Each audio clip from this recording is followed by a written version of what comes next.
மகாபாரத போரை ஒரு நிமிடத்தில் முடிக்கக்கூடிய வீரனை பற்றி உங்களுக்கு தெரியுமா?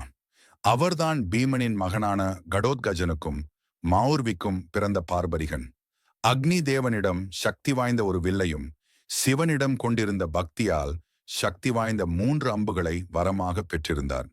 முதல் அம்பு அழிக்க வேண்டிய இலக்குகளையும், இரண்டாவது அம்பு காக்க வேண்டிய இலக்குகளையும் குறிக்க, மூன்றாவது அம்பு குறித்த இலக்குகளை அழிக்கும் சக்தி வாய்ந்தது.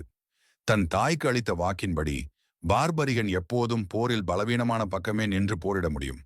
ஆனால் பார்பரிகன் போரில் பலவீனமான தரப்பில் போரிடும் பொழுது அது பலமானதாக மாறிவிடும் என்பதால் அவர் தனது தரப்பினை மாற்றிக்கொண்டே இருக்க வேண்டும். இதனால் கிருஷ்ணர் பார்பரிகனை போரிலிருந்து விலக்கி வைக்க அவன் தலையை தானமாக கேட்டார்.